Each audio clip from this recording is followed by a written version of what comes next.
The Moai statues have been standing tall and proud for hundreds of years. Once people put an enormous effort into carving these grand sculptures, and then they just suddenly stopped making them. But why? Let's figure out this mystery. Easter Island, located 2,500 miles east of Tahiti, has an area of 63 square miles.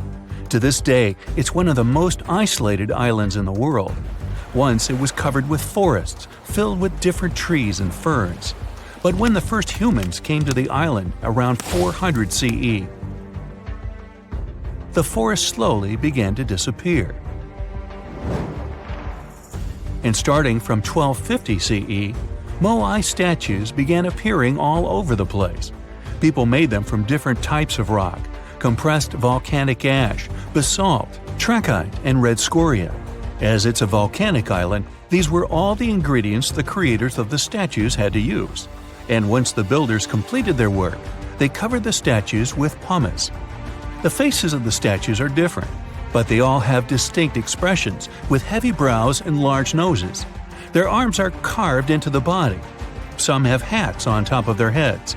There are nearly 900 statues all over the island. They differ in size. The average height is 13 feet tall, and the largest ones reach 33 feet in height and weigh up to 82 tons. Because the statues have so many different faces, there are theories that they represent and honor ancestors, chiefs, and other important people who lived on the island. But without any clear evidence, it's almost impossible to figure out the true purpose of the Moai. Once they stood beautifully along the coast, watching over people in settlements, and their backs faced toward the spirit world of the sea. When Europeans first discovered the Moai statues in the 1700s, many of them had already toppled over, and the construction of statues had stopped way earlier than that. Huge amounts of effort were put into making these things. Expert craftspeople spent a great deal of time slowly carving the statues with basic picks. A team of up to 6 people would work hard for an entire year to make just one statue. Then they often had to transport it to its special place on the island, as far as 11 miles. With the help of carbon dating, experts have managed to figure out that the statues started to appear in 1250 CE. And then, suddenly, in 1500 CE or so, the process just stopped. The creators of the statue just left their stone chisels where they were last used, and only a quarter of all the statues were actually placed where they were supposed to be. Half of them still remained in the quarry, while others were left on the ground mid-transit. Something happened on the island, and it caused everyone to just lose interest in the statues. There are many theories around why it could happen, and they mostly relate to deforestation. Islanders may have used wood to move the statues across the island. They possibly did this with the help of sleds and ropes, or even used logs to roll the statues or canoes to float them. The wood started to deplete eventually. Trees on the island took very long to grow, and rats ate most seeds. People had many uses for wood, and they needed it not only for practical things, but also to create other statues. Another reason why the inhabitants of the island could have stopped building the statues might be that they were busy with other projects. Specialized rock gardens were becoming more common with a growing population. They were great for the soil, keeping it warm and fertilizing it at the same time. Islanders spent much time and effort making these rock gardens, and there simply wasn't enough time to focus on building and moving the statues. Another theory suggests that what people believed in changed over time. Supposedly, the islands once saw the statues as a connection to their ancestors. After some time, though, rituals depicting a show of strength and endurance became more widespread. And with these rituals, islanders started to carve images related to seabirds. Seabirds became the main animal on the island. People started to believe that their ancestors looked over them through birds instead of the statues, so there was no longer a reason to build the Moai. Anyway, these theories might be true, but the main problem was that the small island couldn't support a growing population. What was once a lush land covered in forests quickly became a barren landscape. For the first few centuries, people relied on forest resources, but agriculture became more important sometime after 1550, when forests disappeared. Tribes that once worked together to build the fantastic monoliths focused on competing against one another instead. During the struggle for land and resources, the Moai statues were toppled over because people wanted to reduce their significance. Over the following centuries, all the statues were pushed over, but not all of them deliberately. Many fell naturally after being neglected for so long. Some even ended up in the ocean water surrounding the island, and there they sat for a while. But there was some good news for these statues. They were re-erected, providing a great experience for visitors from all over the world. If you make a journey all the way to this isolated island, the first question you'll probably ask will not be how the statues were made or how they were moved. It will be, how on earth did anyone even make it here in the first place? It was one of the most amazing feats ever. The Polynesians sure did some pretty extraordinary things. From as early as 1500 BCE, these boat-faring people began to explore their world. They used the most advanced marine inventions of their time. They sailed across the ocean in catamarans and outrigger boats, starting in Southeast Asia and inhabiting many more places throughout the Pacific. They lived as far north as Hawaii in 900 BCE and all the way to the south in New Zealand by 1200 BCE. And the farthest journey to the east was, of course, Easter Island. In only a few hundred years, these early sailors inhabited an area of thousands of square miles. They simply memorized where they had already been and, this way, managed to navigate the ocean. They used a wide range of techniques. They watched the sun as it rose and set during the day. Stars helped them at night. If it was overcast and sailors couldn't figure out direction visually, they used other brilliant methods. They watched the movements of ocean currents and wave patterns and paid attention to bioluminescence in the water. These patterns helped them find where specific islands were located. These seafarers even understood how islands and atolls in the distance caused air and sea interference patterns. Birds provided them with certain signs too. Some of them migrated long distances from one island to another, which gave travelers some kind of a visual connection for their route.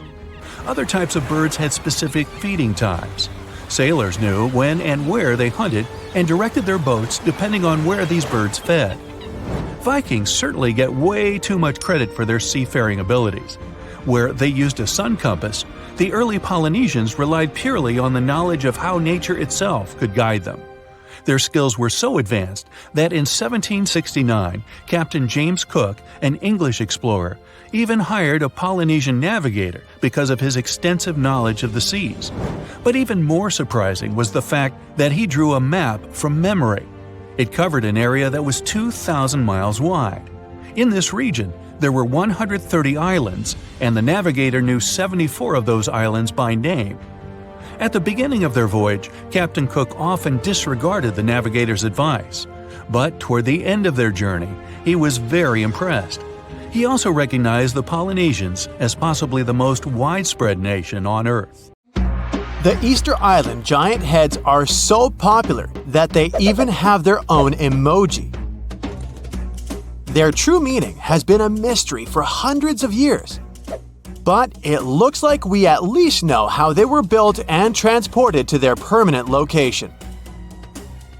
The Moai statues consist of three parts: a large yellow body, a red hat or top knot, and white inset eyes with a coral iris. Around 1,000 of them were created. The main bodies of most of the statues were made out of volcanic tuff from a local quarry in what used to be a volcano. The material is easy to carve, but not so easy to transport. That's probably why researchers found over 300 unfinished moai back in the quarry. The rest of them stand in various locations, facing the villages as if watching over the locals. So, it looks like the statues were carved lying on their backs. Then, their creators detached them from the rock, moved them downslope, and set them in a vertical position to finish the work. Once it was done, it was time to get the statue to its platform. Now, if you've ever moved houses, you know how physically hard it is. So, imagine having to move a statue that is about half as heavy as a house without a car or any modern equipment for a distance of 3 miles. The locals must have invented some original way of doing it, and scientists tried to recreate it to guess what it was. They tried pulling Moai replicas on wooden sleds. They thought someone could have used palm trees for that purpose, but this theory has been debunked. The most successful experiment so far was wielding ropes to rock the statue down the road in a standing position. This method sounds real because the local Rapa Nui legends mention that the Moai walked from the quarry. And, of course, they needed a good road to get there. In the early 20th century, researcher Catherine Rutledge identified an 800-year-old road network on the island. It was a bunch of pathways around 15 feet wide going from the quarry. She thought that those roads were ceremonial and not built just for the statues. She wasn't a famous scientist back then, so others mostly ignored the theory. Several decades later, famous Norwegian adventurer and archaeologist Thor Heyerdahl published his theory. He mentioned that the roads were built exclusively to transport the Moai, and some of the statues were dropped along the roads for some reason. But in 2010, researchers found that the statues weren't randomly dropped. They actually reached their final destinations as they were all set on hidden platforms. Plus, the road floor was U-shaped, so pulling massive statues along them wouldn't be easy. You can still find roughly 15.5 miles of these roads on the island and see them from satellite images. And it looks like Catherine Rutledge was right about them. The roads were probably built for pilgrims to a sacred volcano, and the Moai standing by them were sort of signposts. Halfway across the world in southern England lies another mystery made of stone, a massive sound illusion, a symbol of unity, a burial ground, or more. Scientists are still debating the purpose of Stonehenge. It took Neolithic builders around 1,500 years to construct this beauty made of roughly 100 stones standing upright in a circle. Millions of tourists come to see it every year, and heritage protectors were worried about the modern road snaking close to the landmark. That modern road is now sunk into the ground below the grass level. And even though archaeologists assumed they could find an older road under it, they didn't have any high hopes. But when they took off a layer of asphalt, they noticed two parallel ditches that were nearly perpendicular to the road. The ditches connected the shortened sections of the avenue. That's what the archaeologists call the ancient pathway leading up to Stonehenge. It proves that the ancient people used to visit the monument for their purposes, and probably some ceremonies. Another interesting find during a dry summer was 3 dry patch marks within the stone circle. It looks like they were left there by 3 massive boulders. So Stonehenge could have been a full circle once. In 2021, archaeologists found a Roman road submerged in the Venetian lagoon. The fact that it runs there on the bottom for nearly 4,000 feet is proof that the Romans were here before sea levels rose and flooded the area. It supports the theory that there was an important settlement here centuries before Venice was founded at the spot in the 5th century CE. The ancient Romans were great at many things, and one of them was building roads. And it looks like they weren't afraid to work on the trickiest terrain. Scans have shown that the ancient road was built right on the beach, and it requires some serious skills. Imagine a village from over 1,000 years ago frozen in time. There's still half-eaten food on the tables and personal things left in a rush. It's all preserved so well because it's covered by volcanic ash. Researchers found this village in 2011 in modern-day El Salvador. They believe there was a mass celebration in a Maya village called Seren over 1,400 years ago. The whole village was there, preparing the main temple for a ritual when a nearby volcano erupted. The 200-plus residents had no time to rush back to their homes. To save their lives, they had to flee the plaza and run south on a raised road called Sakbe. They managed to escape from the plumes of volcanic ash. In addition to being a superhero and saving all the people, the road had another cool feature. All Sakbe roads had an outer layer of stones, but this one was made of ash. Ironic, isn't it? It proves that the Maya people didn't only use stones to build their roads. Archaeologists discovered several coins in Jerusalem when they were excavating an old street. When they saw the minting dates, they realized the road was built when Pontius Pilate was the Roman governor of Judea. Since he was the local ruler, it's almost clear that he gave the order to build the road. The pilgrims most likely used this road to reach the Temple Mount for worship. The pathway, which was laid with over 10,000 tons of limestone, was almost as broad as a London bus is long. It had been there for 2,000 years. It's not common that you find such a luxurious road, and it's not clear why a Roman governor would spend so much money on the road. It was probably his attempt to make the city's population like him. Plus, it was a great way to show he had both money and influence. The Old North Trail is an ancient highway that the inhabitants of North America used for 10,000 years, first on foot, then with dogs, and finally with horses. The first travelers moved around the continent down its paths for thousands of miles long before the first Europeans arrived, and even during the last ice age. They used it to carry trade goods, visit relatives, find a mate, or just explore. Researchers keep finding evidence that the stories and legends of the Blackfoot Indians about this trail are real.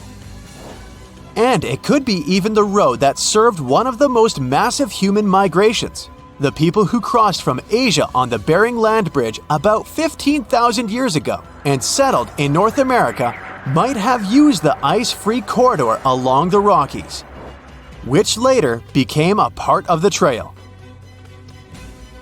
The Nakasendo Highway was built in the 17th century during the Edo period of Japanese history to link Kyoto and Tokyo. The 310-mile-long road runs across mountain ranges and down onto the plain. It was one of the 5 main roads used by the feudal lords and their families to travel to the capital. There were 69 post stations on the route where travelers could stay overnight. The road was built for horses and pedestrians, as the Japanese didn't use carts. You can still walk parts of the route. You're going to Ilha de Queimada Grande, one of the most dangerous islands in the world. There, you find yourself among rainforests, huge rocks, and grasslands. The place is home to birds, locusts, and giant cockroaches. But there's one more animal, and because of it, the island got its notorious reputation. Snakes live there, and a lot of them. So many that the place is also known as Snake Island. Will you survive there?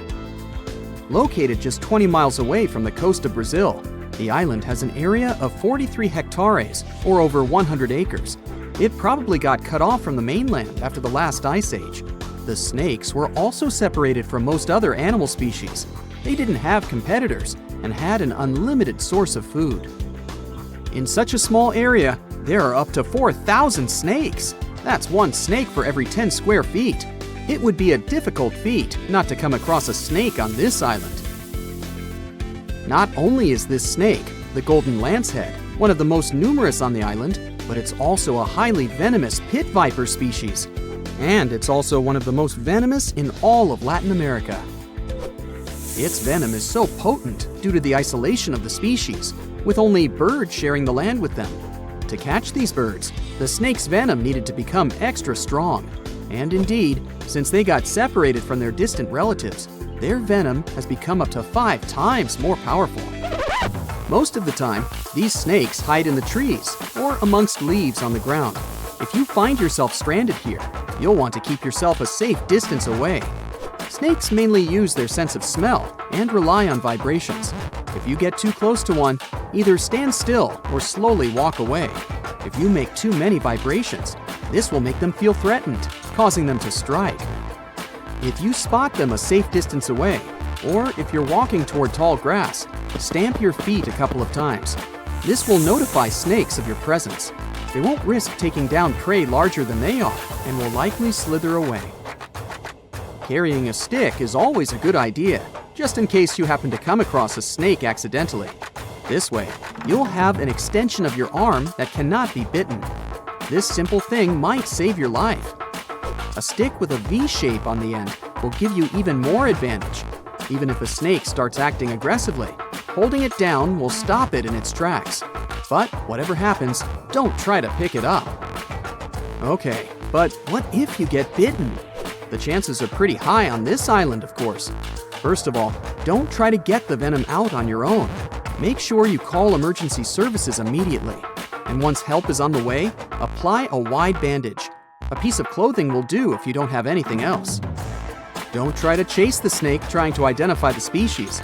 Emergency services know how to figure out what venom it is. Now, just keep calm and wait for help. You might be wondering who you can call on this abandoned island. Well, since it's strictly prohibited to visit this place, there are signs advising to stay away all over the island, along with a number you can call if you run into trouble. Let's say you've successfully avoided getting bitten. The next thing to consider is what you can eat there. Snake Island was previously known as Ilha de Queimada Grande, where queimada is Portuguese for forest being lit up, or forest fire.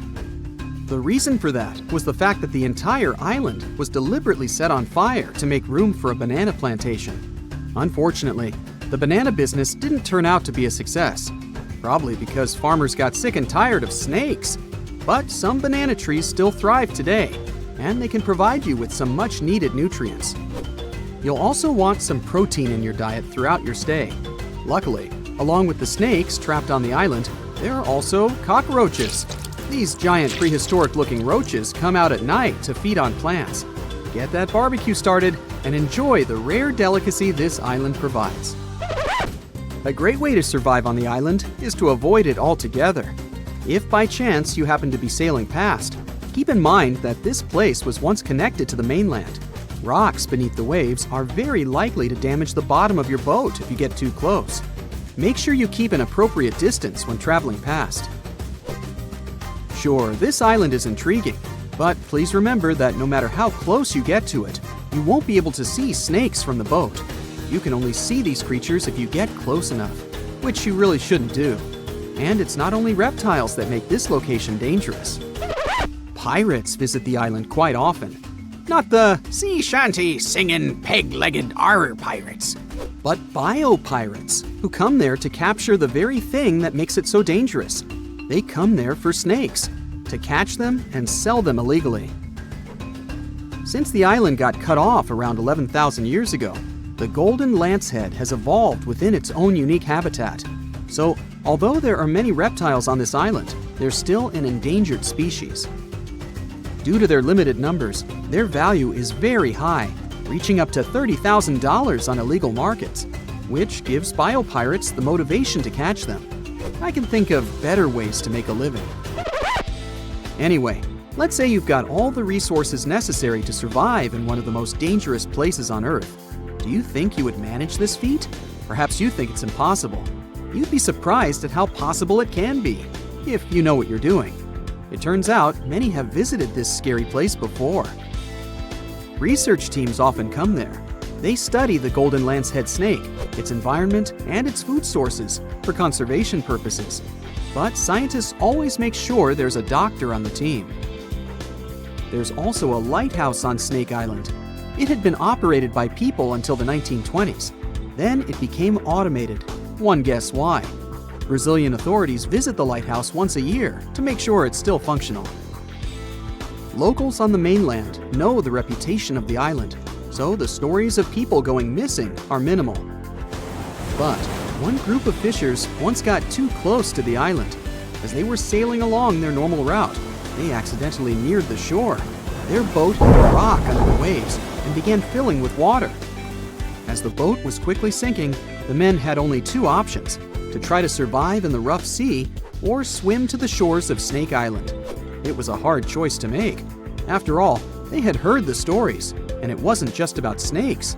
Rumor had it that the island was cursed. Regardless of the stories, the fishers chose to take their chances with Snake Island. After making it to the shore, they tried to be careful. Their knowledge of the island could help them survive. Most importantly, they knew to avoid the rainforest at all costs. As the men got hungry, they carefully walked along the edge of the forest, warily collecting bananas. They were mostly sitting, waiting, and conserving their energy. They could only drink water when it rained. It was just enough to sustain them. They slept on the beach, unprotected from the elements and weather. And all the time, they were so close to the comfort of the lighthouse or caves. They were probably overly cautious, but it was either enduring some discomfort or risking their lives for a dry bed. They didn't yield to the temptation. They managed to survive for 3 days without being bitten by a snake. After that, a passing boat finally rescued them. So, now you know, anything is possible. Whenever you hear about ancient ruins, you almost never picture them being suspended somewhere, or just randomly hanging on the branch of a tree, right? In fact, for most of the ancient artifacts we have exposed in museums all over the world, archaeologists did quite an impressive amount of digging. You see, buildings have this funny way of fading away over time if not properly taken care of. Sometimes we need to reuse some building materials, so an older construction may be sacrificed in the process. Other times houses are abandoned, and once they are exposed to the elements on the surface, like rain or sunlight, they don't really stand a chance. Some just simply crumble away due to good old erosion. So the only way a piece of architecture can survive the test of time is if it's somehow gotten buried deep down. Now, how did they end up buried in the first place? Well, it's quite the comedy of errors.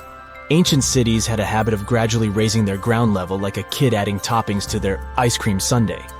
You see, these settlements were always busy collecting food and building materials to keep up with their ever-growing population. But hey, who has time to deal with waste and rubbish? It wasn't exactly high on their to-do list back in the day. So when it came to building new houses, ancient civilizations found it much easier to save their sweat and tears by piling up the rubble and constructing right on top. But that's not all. Rivers would also occasionally flood and deposit a layer of sediment on the city floors, further encapsulating those ancient constructions. And in those dry regions like the desert, where the wind likes to show off its sand and dust dance moves, you can bet it was a constant struggle to keep the establishments clean. One hilarious example is the Sphinx, which had its head buried in sand until a group of archaeologists unearthed it in 1817. Some ancient towns eventually got covered up because they were completely abandoned. With less human activity to control their expansion, plant seeds couldn't resist the opportunity and sprouted all over the place. They gobbled up carbon dioxide from the air and grew, adding more and more bulk to the ground. Those cheeky roots even decided to stabilize the soil made from decaying plant matter, creating layers upon layers of earthy goodness. It's like the ultimate DIY project Mother Nature embarked on, with plants as her loyal helpers. The act of digging into the secrets of ancient civilizations is not just about unearthing a lost world. It's also an epic quest to reveal the hidden treasures beneath layers of history. But how do archaeologists know where to dig in the first place? If everything is covered in layers upon layers of sediments, debris, and plant roots, they must have some sort of system they rely on before embarking on a new project, right? For starters, they're not always the ones suggesting an archaeological dig in a certain location. Let me explain. Let's say you're a contractor and you want to build a new fancy apartment complex in your city. Some local legislations have certain requirements before your project can start, though. For instance, before anyone starts building on a piece of land, they might need to bring in specialists to check the soil. These clever folks can be archaeologists, geologists, or paleontologists, and they need to keep an eye on things during development. If any artifacts or ecofacts, fancy word for organic remnants, are discovered, these experts swoop in to excavate and study them. But what about sites that have nothing to do with bulldozers and yellow hats? Archaeologists have more than one trick up their sleeves when it comes to locating ancient hotspots. They dive deep into historic records with a healthy dose of detective work. By sniffing out old documents and maps, they can piece together the puzzle of human activity in a specific area. If a site has been visited before, it's even better. Finding records of past excavations or historical accounts can give archaeologists lots of information on where to continue their treasure hunt. Before archaeologists start swinging their shovels, they engage in a bit of a visual scan mission. Armed with a grid system, they'll stroll around the site, keeping their eyes peeled for any artifacts that might be hiding just beneath the Earth's upper layer. From groundstone tools to historic glass and even ancient garbage dumps, yes, they're also valuable. These keen-eyed explorers can spot signs of human activity faster than most people. If they stumble upon midden soil, fancy term for a garbage dump, they know for sure that humans once called this place home. Archaeologists don't just rely on their trusty shovels, though. They have an arsenal of gadgets to aid in their search for hidden wonders. Geophysical tools are like their secret weapons. Take the resistivity meter, for example. This clever contraption measures the electrical component of the soil and any buried features or artifacts. A buried wall, for instance, will create a different resistivity reading than the surrounding soil. Magnetometers and ground-penetrating radar work in similar ways, showcasing potential hints of ancient treasures in the soil. And who could forget our trusty old friend, the GPS? It helps archaeologists map out precise locations, like a high-tech treasure map, leading them straight to their pot of gold. Care to virtually visit some of the most important archaeological sites in the world? Well, follow me. In the United Kingdom, for instance, you'll find this interesting place called Stonehenge. It's one of many henges scattered around, but this one really takes the cake. Picture this: massive ancient stones standing tall and proud, arranged in a funky outer ring and an inner horseshoe, with some smaller stones thrown in for good measure. And guess what? These amazing stones have been around for over 5,000 years. Talk about a serious case of rock-solid longevity. Now, here's where it gets interesting. According to local folklore, the legendary wizard Merlin whipped out his magic wand and poof! He teleported these massive stones all the way from Ireland. Apparently, some giants had assembled them there, but Merlin decided they would look much better at their new location. Others think it's just the ruined remains of an old Roman spiritual edifice. These amazing structures were built by our Bronze Age ancestors. With their simple tools and limited tech, they managed to create this monumental masterpiece. Impressive, right? Unfortunately, there's still so much we don't know about this area. Stonehenge's initial purpose remains a mystery to this day. Sure, there are lots of theories, but scientists have yet to agree on the subject. However, we do know that it's perfectly aligned to catch the sunrise during the summer and winter solstices. The ancient city of Pompeii is an equally amazing archaeological site. Picture this. Mount Vesuvius, a notorious troublemaker, decided to throw a volcanic tantrum and completely covered this ancient Roman city. It turned it into a time capsule, located outside present-day Naples in Italy. Fast forward to the year 1748, when a bunch of adventurous explorers stumbled upon Pompeii. Lo and behold, they discovered a treasure trove of well-preserved goodies: streets, houses, food. Probably a bit stale by then. Blingy jewelry, fancy sculptures, colorful frescoes, everyday household items, and even animal and human remains. It was like an epic archaeological party. From the looks of it, Pompeii had it all. Fancy houses and villas, a massive 20,000-seat arena, cute little artisan shops, hangouts like taverns. And let's not forget the saucy spots like those luxurious bathhouses for some intense pampering. There's also the sanctuary of Apollo, where people used to gather for their daily dose of worship. And of course, the bustling heart of the city, the Forum of Pompeii, where all the cool people used to hang out. And guess what? Pompeii is so cool that it made it to UNESCO's World Heritage List back in 1997. That's like the ultimate Hall of Fame for historical awesomeness. It also includes many other famous buildings and sites, like the Taj Mahal in India and the Acropolis of Athens in Greece. Today we're going to an art history trip. Our main focus is to unravel the mystery of whether or not ancient statues has always been white. We'll visit museums and even time travel to try and get a glimpse of what these statues were really like back in the day. To kick off our tour, we land in New York. We climb the famous steps of the Met, the Metropolitan Museum of Art, and walk inside this enormous museum. You walk down the aisle and get to the room where one of the world's biggest collections of ancient Greek and Roman statues is held. Admiring the large array of statues, one thing seems evident. They are mainly white. It makes sense since their primary material is white marble. For centuries, historians, archaeologists, and researchers in general have always taken this fact for granted. Weren't these statues always white? Until recent decades, this wasn't something that people discussed.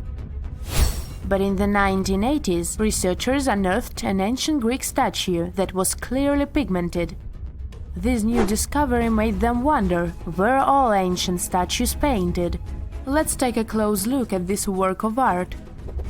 This 3rd century before the Common Era Greek statue was discovered to be almost entirely painted, still in its original form. You don't have to look too hard to notice that the statue still carries some of these original pink colors, with some shades of blue and red paint as well. The thing is, this statue is not an exception, it's the norm. As it turns out, ancient civilizations did paint their sculptures with bright and vivid colors, but somewhere along our historic timeline, this information got lost. According to researchers, pigment in sculptures was a way of bringing their representations closer to real life. We live in bright colors, so art might as well reflect that, right? Right! So let's take a few steps back to understand what happened. So why are our museum's galleries filled with white statues as far as the eye could see?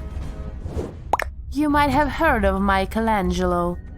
It's a famous Italian sculptor who carved the iconic David and painted the ceiling of the Sistine Chapel. Michelangelo was one of the most emblematic painters of the Renaissance.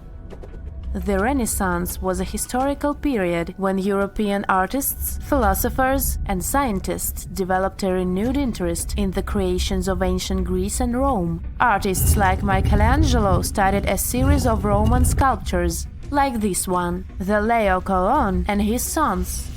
They fell in love with their lifelike figures and pristine white marble. The one thing they didn't know, and didn't have the technology to know, was if the colored pigments from those sculptures had faded. After all, they were found after years of being buried or left in the open air. It's speculated that this statue, the Laocoon, had colored snakes and mantles, for example. When the Renaissance artists set out to pay homage to ancient artists, they left their masterpieces bare too. They carved directly onto the marble and left them white, without pigmentation. Probably because that's the way they thought things were done in the old days. The works of Michelangelo and his peers influenced a whole generation of sculptors after that. So this way of doing art traveled to modern times without much questioning. However, evidence of color pigments in ancient statues is abundant. Some researchers show that scholars have known for at least a century that ancient sculptures weren't originally all white. Other studies suggest that this discovery might have happened even earlier. In early 1980s, archaeologist Vincent Brinkmann made a huge discovery. During his time as a student at the Ludwig Maximilian University in Munich, he developed a technology that was able to detect polychromy in ancient samples of Greek statues. Polychromy is an art of painting in several colors. Anyways, he was taken aback by his discovery and confused as to why and how other researchers and archaeologists weren't talking about this. As it happens, the first discovery that ancient statues weren't all that white happened a long time ago, way before Vincent was born. It happened during the unearthing of Pompeii back in the 1700s. As you may know, the city of Pompeii in southern Italy was completely covered with lava after the sudden eruption of Mount Vesuvius. The city was destroyed, but the clouds of ashes that arose from the lava managed to preserve a lot of the city's structure through time. Thankfully for art historians and archaeologists, Pompeii became a digging ground for understanding ancient Rome. Researchers found several conserved frescoes that depicted scenes of daily Roman life. In one of these paintings, an artist is seen painting a sculpture. This fact was recorded by a very famous art historian known as Johann Joachim Winckelmann. He is also considered the father of art history. Now let's take a closer look at another famous statue. To see this one in person, you'll have to fly all the way to Rome and visit the Vatican museums. The statue you're looking at is a classic representation of Caesar Augustus. In case you didn't know, he was the founder of the Roman Empire and the first emperor of Rome. He is important. The sculpture you're seeing is called the Augustus of Prima Porta. You may have seen this before, probably in a history textbook. The thing is, it's always depicted in its white marble form. But according to an archaeological finding from the 1860s, the original statue was way much more colorful than that. According to archaeologists, the statue of Augustus de Prima Porta has a crimson tunic, yellow armor, and a purple mantle. It's important to keep in mind that colors weren't made artificially as they are today. Artists could only produce color from natural resources, so purple, for example, was an extremely difficult color to make. Back in the day, they derived purple from the mucus of a rare species of snail, meaning that anyone who used the color purple to pigment their art and clothes was powerful and wealthy. Well, this looked like enough proof for me that ancient statues weren't always white. But as we can judge by the look of our modern museums, there didn't seem to exist enough interest in the art community to further explore polychromy on the ancient statues. But remember that archaeologist we talked about, Brinkmann? Well, he has been collecting data on polychromy since the 1980s.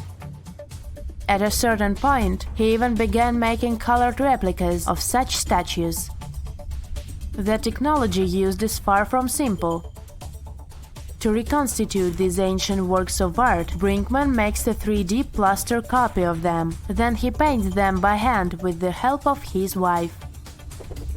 To find out which color were used in the original sculptures, Brinkmann uses UV light. Certain pigments glow under UV light, exposing traces that would otherwise be invisible. Take this colorful archer as an example. Look at these colors. This piece is the reconstruction of a marble archer in the costume of a horseman. To accurately depict the archer, restorers had to research a lot about the history of the region where the art piece was originally found, since colors have a cultural meaning. That, together with UV technology, allowed for the reconstruction you can now see. It seems very far from the idea we have of what the Greeks would make, but this is supposed to look exactly like the original one. According to Brinkmann, we shouldn't be so surprised that ancient Western civilizations used bright colors to depict their realities. After all, the Romans and Greeks were heavily inspired by the works of art of Egyptian civilization, Old Mesopotamia, and Asia. For example, if you look at the famous Egyptian Sphinx, you might be led to believe that it always looked that way, but that wasn't at all the case. Modern studies and virtual reconstructions of the monument show us that the monument was very colorful. The body of the statue is believed to have been painted terracotta, while the regal headdress that circles the head is meant to have been golden blue. All of these were considered important colors in Egyptian times, and it was only suitable to use them to depict a pharaoh. So how come the world is still talking about a statue that only existed for a mere 54 years over 2,000 years ago? What made this impressive ancient construction so remarkable that we're still discussing it? I'm talking about the Colossus of Rhodes, of course. It's considered to be one of the 7 wonders of the ancient world, along with the Great Pyramid of Giza or the Gardens of Babylon. There are a lot of mysteries surrounding this ancient statue, but let's look at some of the facts first, shall we? What we do know is that the local Rhodians decided to start a massive project once a Macedonian siege over their island was over. In other words, it was their way of honoring the higher powers for their victory. Using a lot of material left behind by the Macedonians, they started the construction of the Colossus, which is estimated to have taken about 12 years. Most contemporary descriptions of the sculpture agree that it stood about 105 feet tall. Now, just to compare, that's about the size of the Statue of Liberty today, which is 151 feet tall. It may not seem like a lot. I mean, Lady Liberty is currently ranked as the 52nd tallest statue in the world.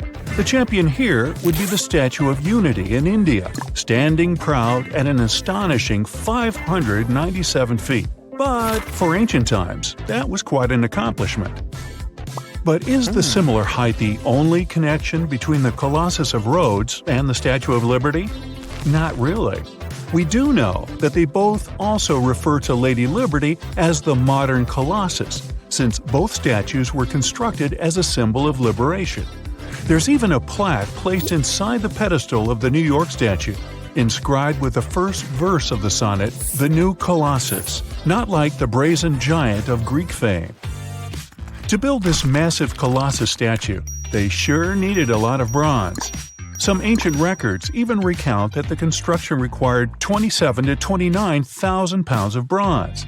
Even for modern times, this is a lot, but back then, they even called it an operation that involved the bronze industry of the entire world. The man tasked with bringing the statue to life was Charles of Lindos, a local Greek sculptor. The whole construction took place from 294 to 282 BCE, but unfortunately, Charles never got to see the end result. We don't know for sure why that happened, but some records claim constructing the Colossus of Rhodes may have led him to complete bankruptcy, since he failed to accurately estimate the cost for the massive statue.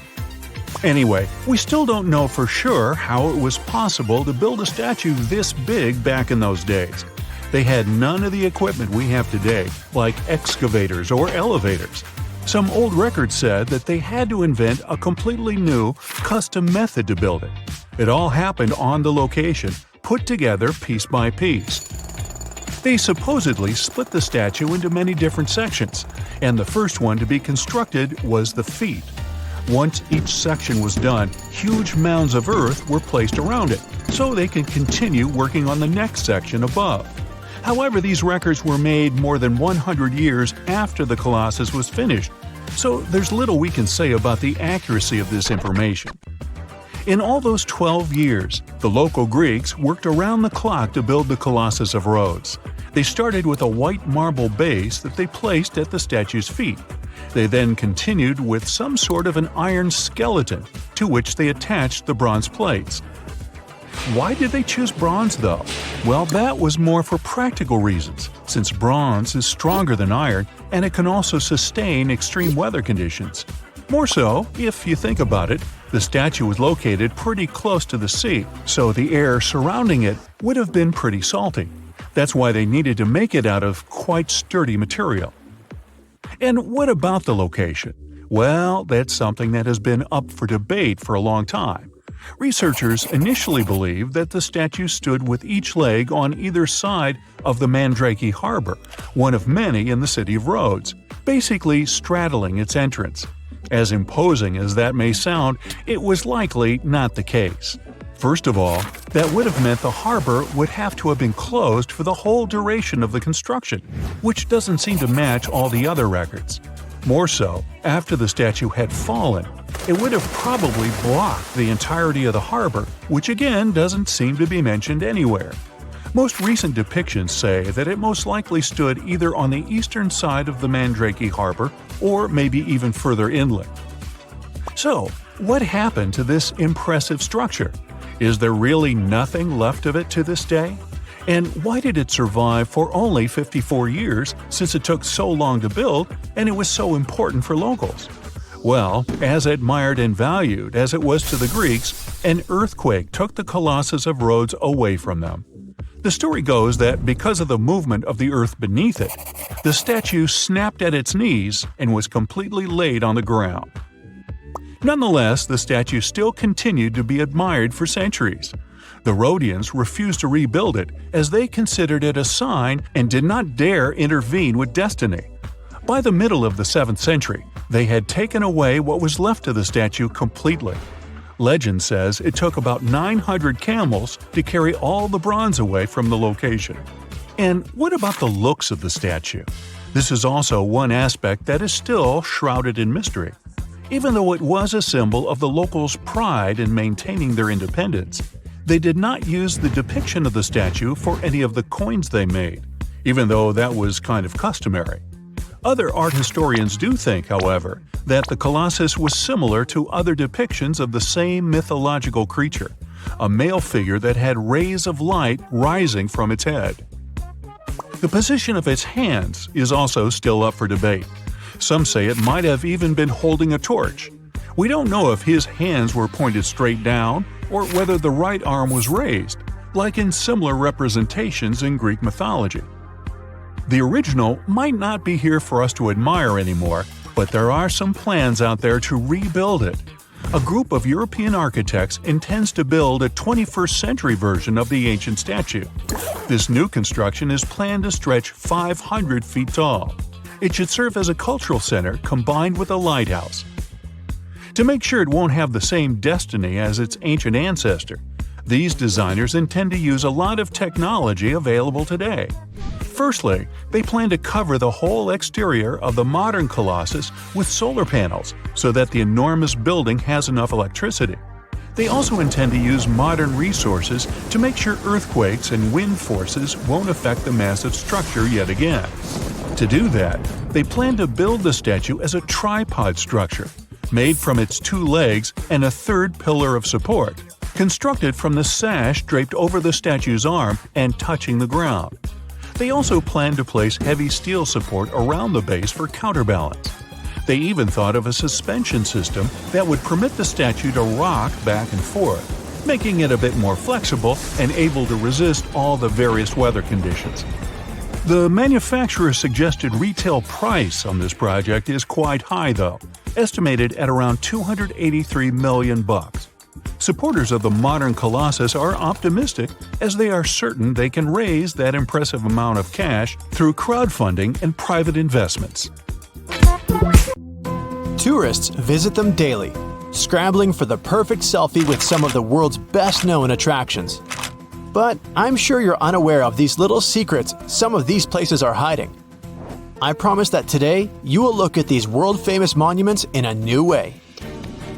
Did you know that the Statue of Liberty has a second name? The Liberty Enlightening the World. And what's hidden in a box under the statue, right here? This massive structure stands watch over the entrance to New York Harbor, welcoming travelers from around the world.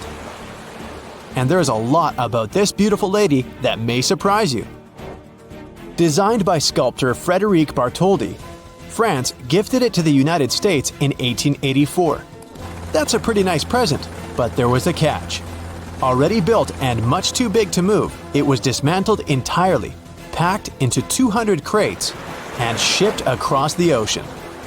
Then, workers put it back together in New York like a giant 3D puzzle. And though many assume the statue is made of stone, it is not. The outside is actually thin sheets of metal. Originally, Bartholdi wanted these sheets to be made of pure gold, creating a truly impressive sight.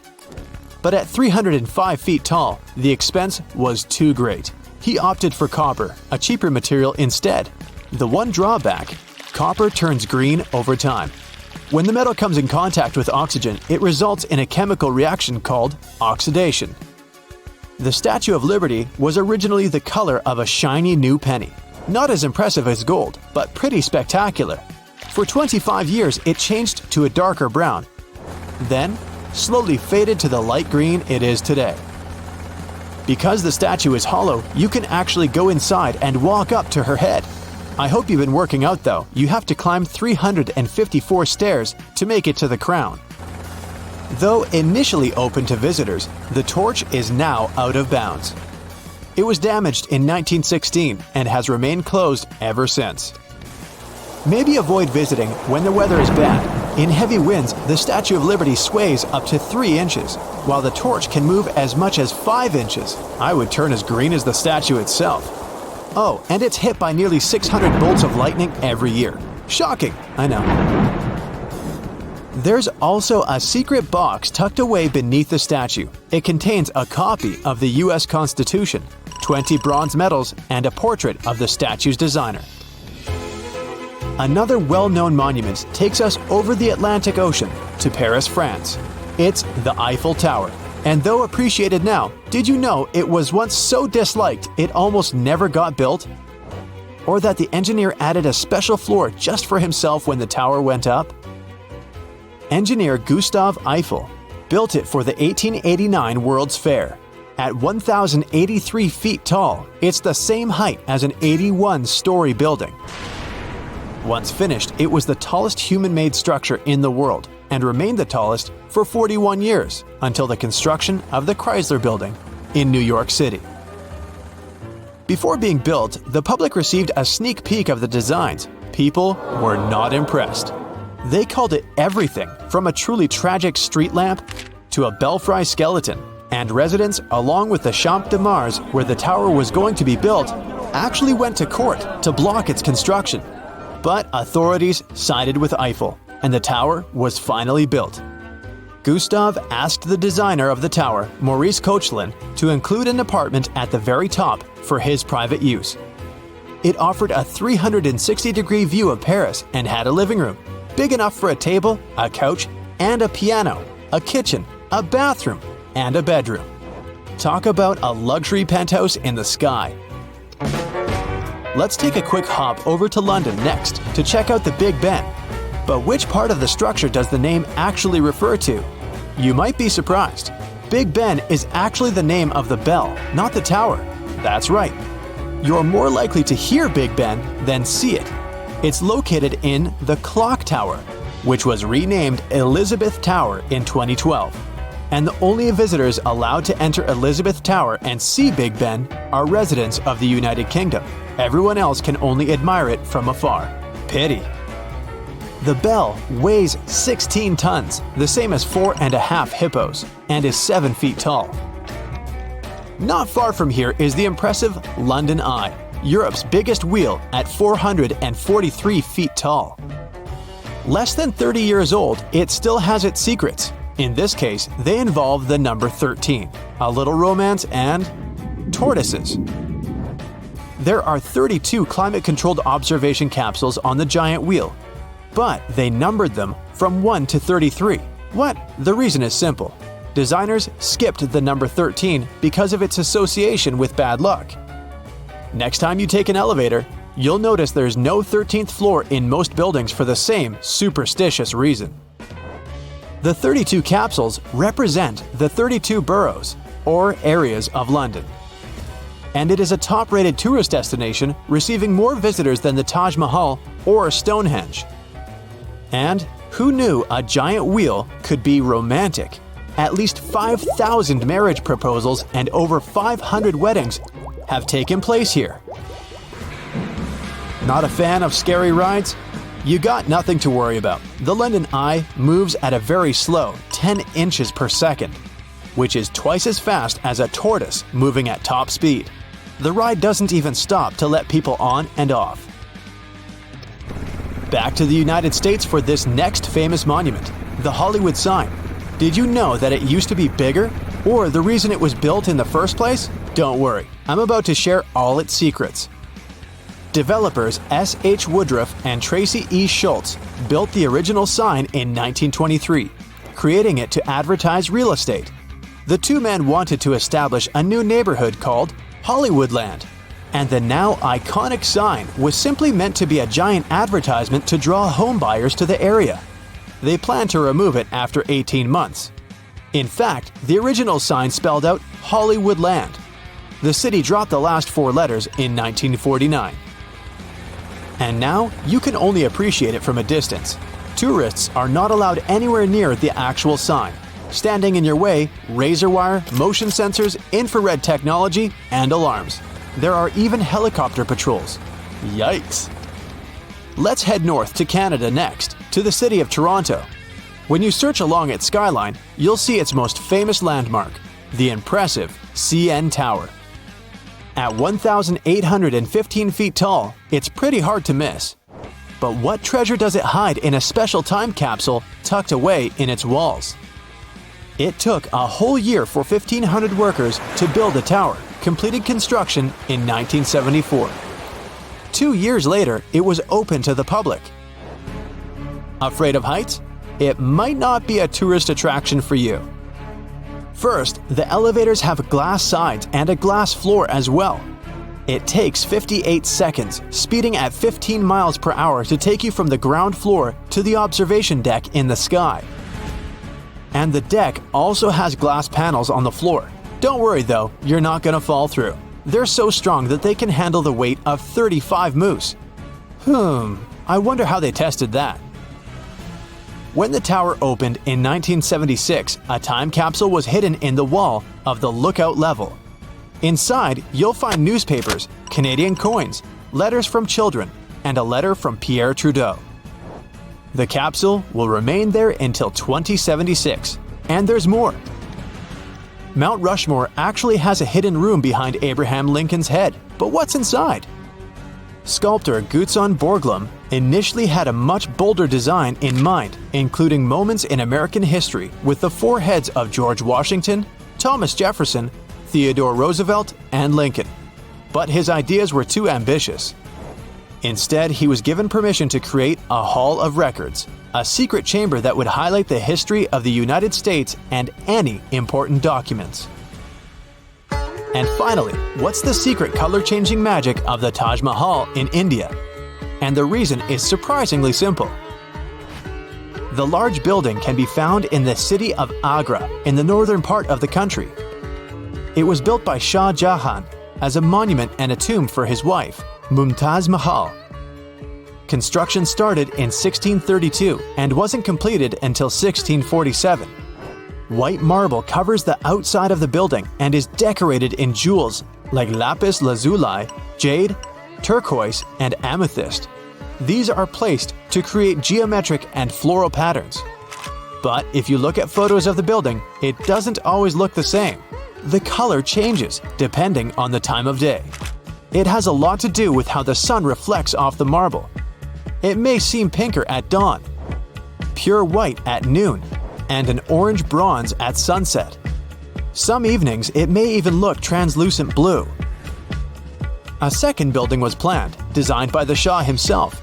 It was a dark reflection of the original. Instead of white, the plan called for black marble. They never completed it. It's incredible how even more impressive these already cool monuments seem when you know a few of their secrets. The Statue of Liberty wasn't always the iconic green color that we know today. The statue originally consisted of copper skin over the iron framework, making Lady Liberty appear a bright bronze color. Over the years, the copper began to oxidize, forming a protective layer called patina and creating a bright green hue. It took 30 years for Lady Liberty to turn fully green. If the statue's sculptor Bartholdi had it his way, Lady Liberty would never have been green, or even copper for that matter. The architect originally intended for the statue to be a lighthouse. In order for the lighthouse to be visible at night, Bartholdi planned to wrap the entire sculpture in gold leaf so that it would glow under the moonlight. This idea was rejected because it would have been far too expensive. New York isn't the only city to have its own Lady Liberty. You can find a much smaller version of the sculpture within the entrance hall to this famous museum in Paris. This mini Lady Liberty was crafted by Bartholdi shortly after the original statue was erected for the 1900 Paris Exposition, a world fair held in France to celebrate the achievements of the previous century. There's gold in the metal the torch is made of, but if you look closely at it, you can see that it's not the original torch that was brought here from France. About 100 years after the statue was installed, in 1986, frequent rains and leaking water damaged the torch, and it had to be replaced. At first, the old torch was displayed as a museum piece just inside the pedestal at the entrance. But recently, a new museum was built on the island, and the torch was moved there. Some rumors about the statue say that Thomas Edison once wanted to make it speak. He wanted to put a huge phonograph in it, the sound of which could have been heard even in Manhattan. Good thing this never became reality. It would have been unbearably noisy on the island, and it would have sounded creepy. Lady Liberty arrived from France on June 17, 1885, in over 300 copper pieces in 214 crates on the French ship Isère. It got into a terrible storm and nearly sank. The statue could have been moved to Baltimore, Boston, San Francisco, or Philadelphia. When New York didn't have enough money to pay for the pedestal, these cities were willing to pay for the whole construction on condition of its relocation. In 1983, David Copperfield made the statue disappear in front of a crowd. They were sitting on a platform, and the illusionist opened the curtain and showed them a big empty nothing in Lady Liberty's place. In reality, the platform was slowly moving until it reached an angle from which the statue couldn't be seen behind one of the towers on the platform. It's believed that Charlotte, the mother of Frederick Bartholdi, who was the statue's sculptor, became the model for its face. In 1876, one French senator met her at the opera. He was shocked to see a live version of the statue. Some people think that Lady Liberty has a male face. According to them, it doesn't look much like Bartholdi's mother, but is a copy of his brother. Frederick knew his face in every detail because he spent hours watching his brother at the hospital. In the summer, the crown of the statue becomes a temporary home for peregrine falcons. In the winter, owls are often seen there. Many other bird species migrate through Liberty State Park in the spring and fall months, including rare ones. The last official residents of Liberty Island were the family of the superintendent of the Statue of Liberty. They had free housing at Liberty Island until their home was damaged in a 2012 hurricane. At 305 feet tall, when the Statue of Liberty was first built, it was the tallest iron structure in the world. Of course, that has now been far surpassed. The tallest building in the world, Dubai's Burj Khalifa, has a staggering height of over 2,700 feet. That's almost 9 times taller than the Statue of Liberty. The famous sculpture is weatherproof. Lady Liberty is struck by around 600 bolts of lightning every year since she was built. Some photographers have been lucky enough to catch these moments. She's also survived hurricanes, ocean changes, and countless storms. The Statue of Liberty was designed to sway in the wind. During heavy winds, Lady Liberty can sway up to 3 inches in any direction, and its torch can sway 5. The weight of the statue can be compared to the weight of an empty Boeing 737. But this is only the outer skin of Lady Liberty. The metal construction inside, that is, stairs, pylons, and supports, weigh another 125 tons. It's like a small train locomotive. And the concrete base underneath weighs an impressive 27,000 tons. That's like a fleet of 11,000 heavy SUVs, or 180 of the largest blue whales. It took the workers 4 months to fully assemble the statue on the finished pedestal. The statue is connected to the pedestal, so it can't be lifted separately. And the entire metal structure inside can be seen through the glass ceiling of the pedestal. Although interior work was still in progress, you could already see the statue in all its beauty. There's a star-shaped base on the ground. It's the remains of the former Fort Wood on the island. Next comes the granite pedestal, which has its own observation deck, and the statue itself. Visiting Lady Liberty is a good workout. Visitors need to climb 354 steps to reach the crown. Inside the crown, there are 25 windows, providing stunning panoramic views of New York City. It's also much smaller than you thought it would be. Lady Liberty's crown is adorned with 7 individual spikes. Some say these spikes represent the 7 oceans and continents of the world, bearing the universal concept of liberty. Others think they represent rays of sunshine. The Statue of Liberty was first assembled near Parc Monceau in Paris. The locals loved her so much, they called her Lady of the Park. They used 300 different kinds of hammers to shape the copper, which was the weight of an African elephant, into the statue. The statue was finished thanks to one of the first crowdfunding campaigns in history. First, French sculptor Frédéric Auguste Bartholdi, who created the statue, raised funds in his country to build it. Then, over 120,000 donors in the US joined in to give it a pedestal. Lady Liberty received a new torch with a flame during the 1984 renovation. It's made of copper and covered in 24-karat gold leaf.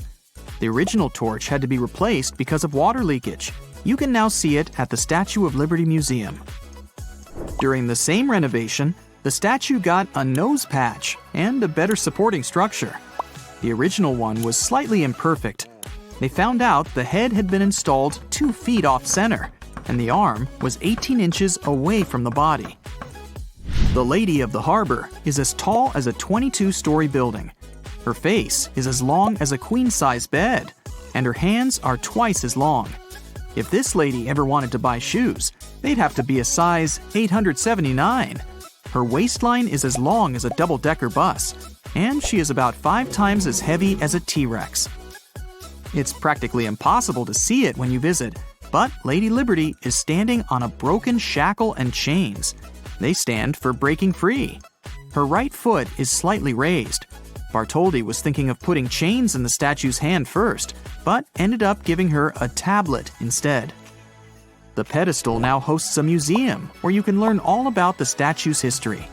From there on, you can climb a double metal narrow staircase of 354 steps to the crown. It's so small, it only fits 10 people at a time, but it has an impressive 25 windows. The torch is closed for visitors. Bartholdi was assisted in his designs of Lady Liberty's structure by Gustav Eiffel. He was a famous structural engineer who, you might have guessed from his name, is famous for designing the Eiffel Tower. Eiffel designed the framework and structures that support the Statue of Liberty. Liberty Island was only named so in 1956, 70 years after the statue had been installed. Until then, it was known as Great Oyster Island, then Bedloe Island, after a Dutchman who owned it. At some point, it was also called Love Island, by order of Governor Francis Lovelace. You can't travel to Liberty Island by a private ship and dock it there. The only allowed official way to get there is by Statue Cruises Ferry. When the doorbell rings and the Domino's delivery person hands you a box of steaming hot, delicious pizza, your first thought probably isn't about what secret history is hidden in the logo printed on the box. But after you've finished off the last cheesy slice, hey, no judgment, I've been there, you might be interested in the little-known intentions behind the iconic logo. Obviously, the logo is based on a playing piece for the game Dominoes. You think? It's right there in the brand name after all. But why did the designers want the domino to have 3 dots? You might think that dots are random, but just like the many logos you see every day, there's a lot more thought behind every detail than you might notice at first glance. Each of the 3 dots represents one of the original Domino's pizza stores.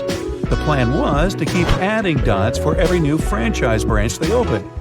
A cool idea, but considering that there are over 10,000 Domino's restaurants now, yeah, dots a lot of dots. It's probably a smart move that they stuck to the original 3 dots. Can you imagine what the logo would look like if they hadn't? Your pizza box would have to be massive to fit the entire logo printed on it. Okay, if you have an iPhone, Mac, or an iPad Nano for your favorite 12 tunes, like me, you probably see this logo every day. Even if you don't, we're all super familiar with the Apple logo. It's iconic. Literally, that's what designers call symbolic logos like this, rather than typographical, also known as written logos like Coca-Cola. The current Apple logo that we're familiar with isn't the first design the brand had. You've probably never seen the original Apple logo, which is an illustration of Sir Isaac Newton sitting in the shade of an apple tree. This is a reference to the famous story about how he supposedly discovered gravity. It's a far stretch from their ultra-modern current logo. The first unveiling of the apple shape we're familiar with came in 1977, although at that time it was filled with bright, vibrant colored stripes, representing Newton's work with prisms. A few people believe that the byte in the logo could refer to the computing term bytes. But the logo's designer, Rob Janoff, once said that hadn't been the intention.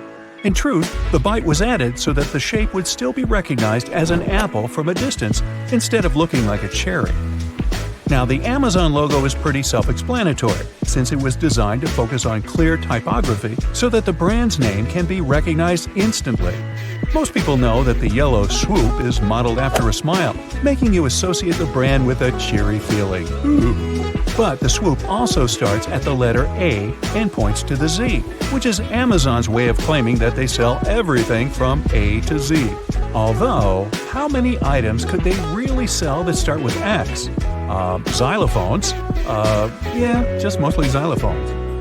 Now, the Tour de France logo clearly disguises a cyclist within the letters of his name. The O is the back wheel, and the U and R make up their body, pedaling speedily. Did you spot the biker or read the words first? Here's another beautifully concealed silhouette. In the London Orchestra logo, the letters form the head and arms of a conductor. The L and O create the conductor's waving arms, and the line linking them bumps up to outline the conductor's head. Can you see it? On the surface, the logo of the network company Cisco seems pretty simple. The company's name appears plain as day beneath several vertical lines. However, there's more to it than meets the eye. The blue stripes at the top signify both an electromagnetic wave and the Golden Gate Bridge. That's a nod to Cisco's San Francisco roots, which is also where they got their name, San Francisco. Interestingly, using lines in logos can have a significant impact on how an audience perceives a brand's identity. Vertical lines subconsciously evoke feelings of strength and sophistication. They seem enticing and powerful, and they draw the viewer's attention downward, often directing it to the brand's name, like in the Cisco logo. The Unilever logo appears on so many of the company's products that we use every day. But most of us have never noticed that on closer inspection, the Unilever U logo contains symbols that correspond to the company's diverse product range. Quick, count how many symbols you can spot. Bonus points if you can figure out what Unilever products they represent. Did you catch any of these? A tea leaf, an ice cream cone, a cosmetics jar, a lock of hair symbolizing shampoo? Beats by Dre's clean and simple logo is just a lowercase b followed by the brand's name, right? Well, actually, the circle that surrounds the B represents a human head, and the B is meant to represent someone wearing the headphones. Do you see it? Here, this might help. How about now? You'll never unsee this little guy jamming to his tunes in his Beats. By the way, circles are a really common feature in logo design. They're used in 20% of the world's most well-known brands. We emotionally recognize them as softer and more welcoming than angular shapes, like triangles and squares. Plus, they're universal and sturdy, since they don't have any corners, breaks, or turns.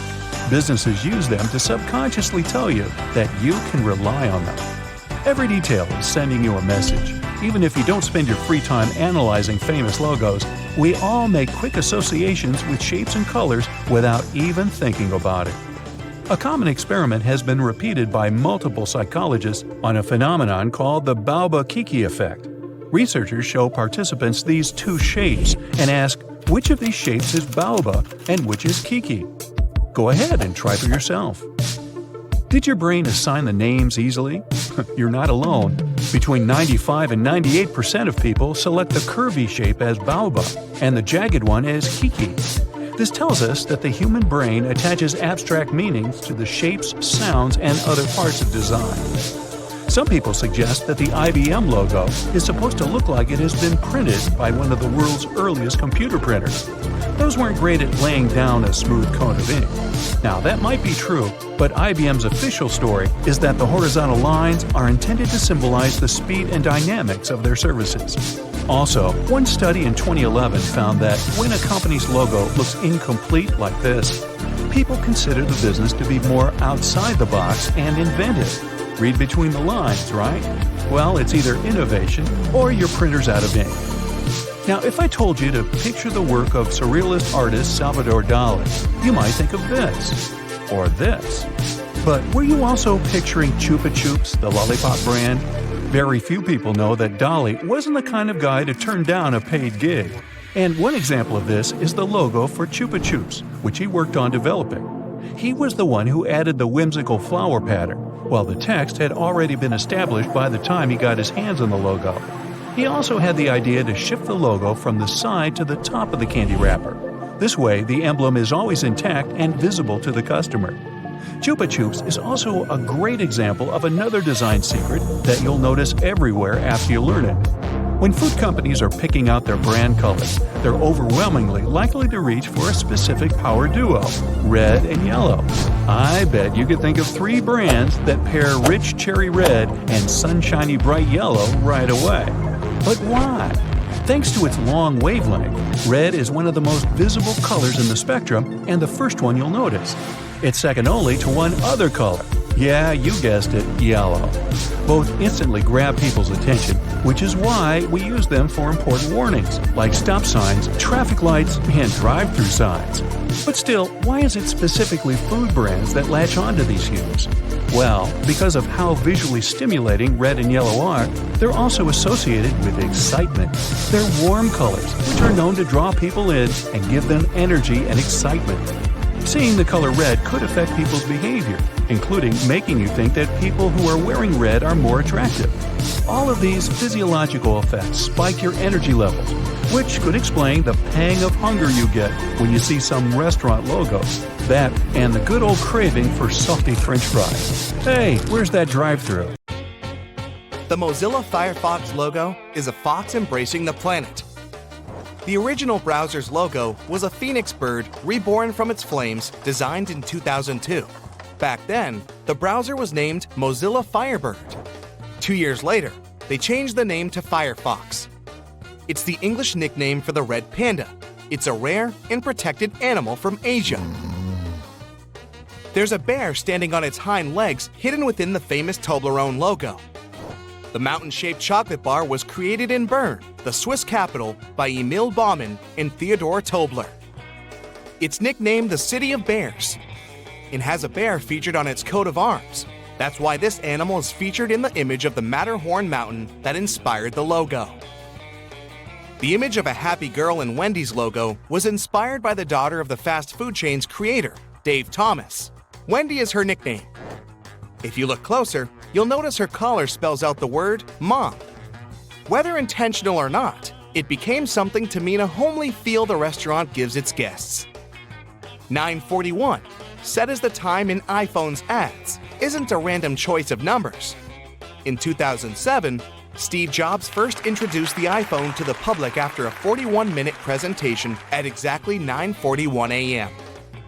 The first Apple logo was designed in 1976 and featured Sir Isaac Newton sitting under a tree, with an apple about to fall on his head. It seemed too complex and unclear to many, so Steve Jobs wanted it replaced. The designer of the new logo, Rob Yanoff, made it an apple we all know today. He was most likely inspired by the original logo, but wanted to make it more simple. He added the bite so that no one would confuse it with a cherry, a peach, or any other round fruit with a stem. Without realizing it, he added a fun pun to the logo. Bite seems very much like the computer term. Toyota's logo symbolizes the merge of the hearts of customers and the company. 2 overlapping ovals stand for T for Toyota and the steering wheel. The outer oval is for the world-embracing Toyota. The background space represents the infinite values of the company. Great quality, value beyond expectation, the joy of driving, innovation and integrity and safety, the environment and social responsibility. Life insurance for Apollo 11 astronauts cost a fortune, since the mission was so risky and unpredictable. The astronauts couldn't afford it, so they signed hundreds of covers that their families could sell to fund some big expenses in case anything went wrong. Snickers candy bar was created by Frank Mars, founder of Mars Inc. It was inspired by an already existing snack made of nougat, peanut, and caramel, and named after Mars's family horse. Until 1990, they called it a marathon candy bar in the UK. As soon as they switched the name to Snickers there, it went from the #1 selling candy bar in Britain to the #3. When NBC's logo was developed, color televisions were revolutionary gadgets. The logo with a rainbow of colors points it out. The peacock illustrates the phrase, "as proud as a peacock." It was meant to show they were proud of their new color system. The 6 different colors of the feathers represent the 6 different divisions of NBC. The yellow arrow in the Amazon logo that starts at A and ends at Z shows you can buy anything from them, from A to Z. It also looks like a smile, symbolizing the happiness of their customers. The original name of the business was not Amazon, but Cadabra Inc. Jeff Bezos experimented with different names for his website as well, and one of them, Relentless.com, still redirects to Amazon. Papa John's Pizza CEO, John Schnatter, started his business in a broom closet in a bar he co-owned with his dad in Indiana in 1984. Over the years, it has grown to the third largest pizza chain in the world, with 5,500 restaurants in 49 countries. Baskin-Robbins has 31 different flavors, and the letters B and R in the logo hide this number. The B curve stands for 3, and the stem of the R stands for 1. You can visit the first website ever created, called the World Wide Web Project, even today. It went live in 1991 and now serves as a historical archive about the World Wide Web. It doesn't have a single picture, just text. The web itself was invented by Tim Berners-Lee, a British scientist working at CERN, the European Organization for Nuclear Research, in 1989. The first product ever scanned at a supermarket was a 10-pack of Wrigley Juicy Fruit Gum in 1974 in Troy, Ohio. The barcode was invented and patented back in 1952, but the idea only took off when its inventor started working for IBM. Until then, grocery clerks had to put a price sticker on every item, and cashiers had to read those tags and type the price by hand. The Quicksilver logo is a customized version of the Great Wave off Kanagawa, a famous wood print by Japanese artist Hokusai. When Quicksilver expanded their business and started a woman's brand Roxy, they mirrored their logo so that one looks like a heart. Until 2010, rural broadband internet was slower than carrier pigeons. In a speed test, they let pigeons with USB sticks fly from a Yorkshire farm to cover the distance of 50 miles. They finished the race an hour and a quarter later. By this time, only 24% of a 300 megabyte file had been uploaded. Picasa lets you organize and view your images online, and its logo is more than a simple colorful camera shutter. The white space in the middle forms a house, meaning it will be a safe home for your photos. It also has a house or casa in its name, and P stands for pixels. Letters L and G in the LG logo form a human face. L is the nose, and G represents the rest of it. They call it the face of the future. And the idea was to give the brand some human element and make it friendlier. Many tech companies test their new products in New Zealand. It's an ethnically diverse country with English-speaking people, and most importantly, it's so isolated, news about product failure won't spread quickly. FedEx logo might seem basic when it comes to its colors and font, but it's hiding an arrow between the letters E and X. It stands for speed, accuracy, striving for perfection, and perseverance in achieving goals. The 4 rings in the Audi logo represent the 4 companies that blended together to form it: Audi, DKW, Porsche, and Wanderer. The latter started as a bicycle repair shop. Gillette Company, famous for its razors, wanted their logo to be as sharp and precise as possible. This is how they ended up with a cut between G and I that forms blade-like shapes on top of each other. Black and white colors in the logo symbolize the elegance, purity, prestige, and excellence of the products. Some people have a fear of technology, aka technophobia. Now, it mostly has to do with complex new devices like computers, but it has its roots back in the time of the Industrial Revolution. It began in the 18th century when workers were afraid new machines would take their jobs. Google rents goats from a special company in California to mow their lawns. They bring about 200 goats to Google headquarters at Mountain View. It takes them around 1 week to eat all the unnecessary grass and fertilize the land. The founders of Domino's were originally planning to add a dot to the Domino's in the logo for every new place they opened, but it was growing way too fast and too big for that, so they decided to keep just 3 dots for the 3 original locations. In 2004, @ became the first new character to be added to Morse code for the first time in at least 60 years. It consists of the signals for A and C with no break in between, so you can spell your email in Morse code now if you ever have to. In its 150-year history, Levi's had 8 logo redesigns. The first one was called the Two-Horse brand. It had a lot of detail in it. The current logo, known as Batwing, is over 50 years old and represents the shape of a pocket you can find on every pair of Levi's jeans. It's supposed to give a youthful yet timeless feel. Evernote app stores your notes and has an elephant for its logo because the saying goes, an elephant never forgets. And these animals do have an impressive memory. The ear on the elephant is curled over, like a post-it note. The H in the Hyundai logo isn't just for the company's name. It's the outlines of 2 people firmly shaking hands. It's an exchange of trust between the company and its customers. The oval around the figures is a symbol of Hyundai's global expansion. The silver color symbolizes sophistication and perfection. The digital blue version reflects reliability and excellence. Lacoste got its iconic logo thanks to a bet René Lacoste, co-founder of the company and tennis player, made with the captain of the French Davis Cup team. The captain promised to give Lacoste a crocodile skin suitcase if he won the match. Lacoste didn't win, but got his nickname Crocodile out of it. He had a crocodile embroidered on his tennis court blazer. When it was time to launch his apparel brand, the crocodile came in handy. Oreos are the world's most popular manufactured cookie, with over 40 billion pieces produced every year.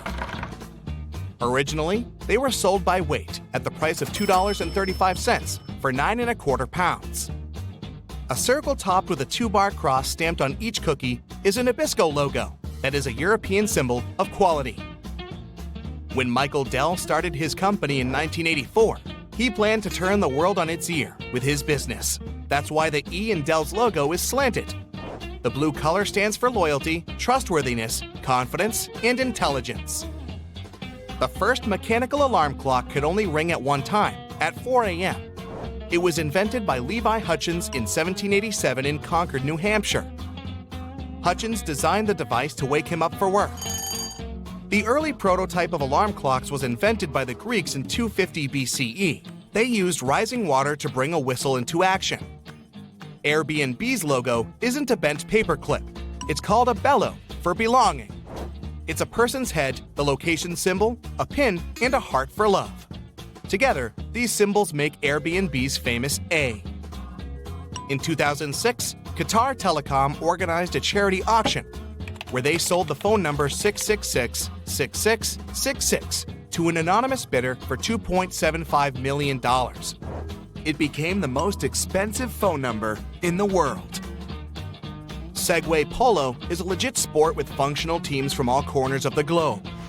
It doesn't require a particular fitness level, has no age restrictions, and is gaining popularity. There are 4 8-minute sections of the game, and the goal is to knock the ball into the goal using a special hammer. If you take a closer look at the Tour de France logo, you'll notice a cyclist hiding in the O, U, and R. The second hidden message here is the yellow circle, representing the stages of the race that only occur during the daytime. Phantom vibration syndrome is how you call that feeling when you think your phone is vibrating, but it isn't. If you often experience that, it might be a sign you're over-involved with your phone. Sony Vaio logo symbolizes the integration of analog and digital technologies in its products. The letters V and A look like an analog wave. The letters I and O are there to resemble the numbers 1 and 0 for a digital signal or binary code. The original Xbox had edited sound bites from actual transmissions from the Apollo space missions. If you left it on the home screen, you'd eventually hear fragments of real chatter from the mission.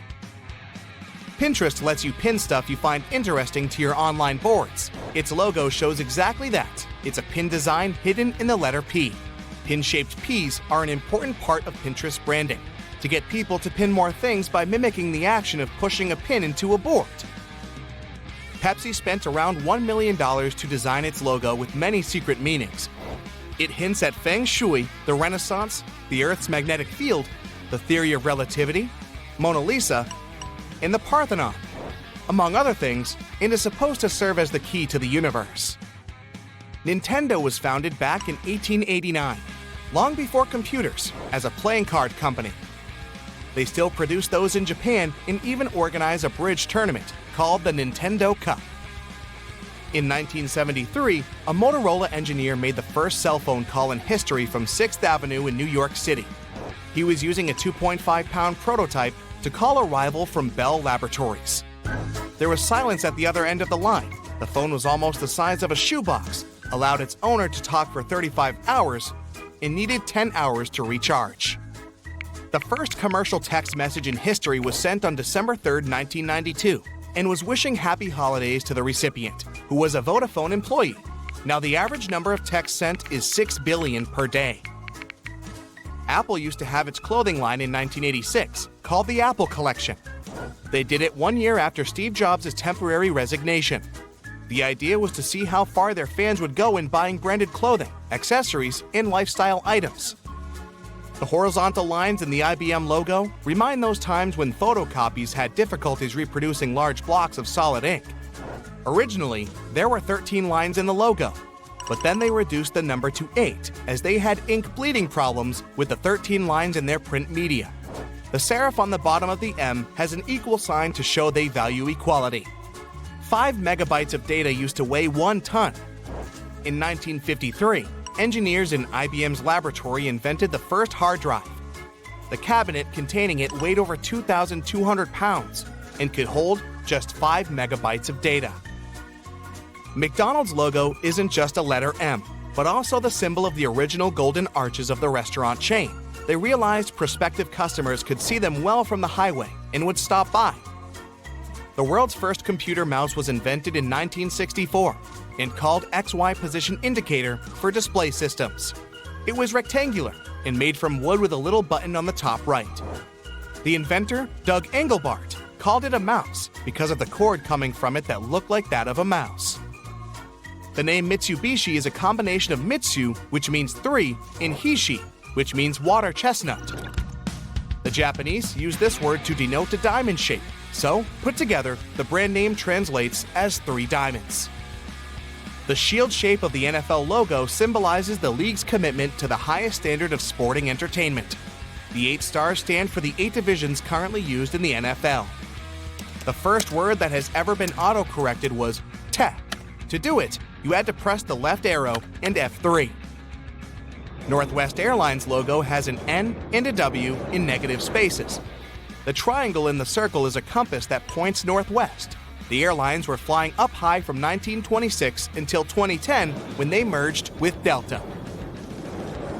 A study from Beth Israel Medical Center in New York showed that surgeons who grew up playing video games more than 3 hours per week make 37% fewer errors, perform 27% faster, and scored 42% better at the test of surgical skills.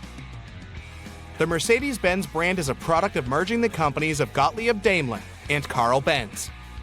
Benz company's logo that was Benz lettering, surrounded by a laurel wreath, was registered as a trademark in 1909. Daimler had a Mercedes star for a logo. When the companies merged in 1925, they got a new shared logo of Daimler's Mercedes star in Benz's laurel wreath. The star has 3 points that represent land, sea, and air. These are the 3 environments the company originally planned to dominate. Carrefour translates into English as crossroads and has a logical logo of 2 stylized arrows, symbolizing the different directions you can take. The logo is in the French national colors of red, blue, and white. In the white space between the arrows forms the letter C. Salvador Dali designed the Chupa Chups Lollipops logo. The artist put the existing text on a colored daisy-shaped background. He also wanted to move the logo to the top of the lollipop wrapper from the side, so that it would always be intact and visible to buyers. The first ever computer virus was developed in 1971. It was named the Creeper Program and designed as a security test to see how it would spread between computers. Samsung was founded as a grocery store on March 1, 1938, which makes it 38 years and 1 month older than Apple, founded on April 1, 1976. The first phone was released to the public back in 1874. It took 3 years for it to be in the homes of around 50,000 people, and another 75 years to get to the 50 million people point. It only took the radio 38 years to get to the same number, and television made it in just 13 years. The Google logo seems pretty basic when it comes to colors. There's primary red, yellow, and blue. But they also added green that interrupts the primary color scheme. It's supposed to show that Google is an innovator that doesn't do what's expected of it and is unique from other companies. Shell Oil Giant has been around since 1904, and its yellow-red logo has changed a lot over the years. The original one was a more realistic picture of a pecten shell. The current logo is more stylized.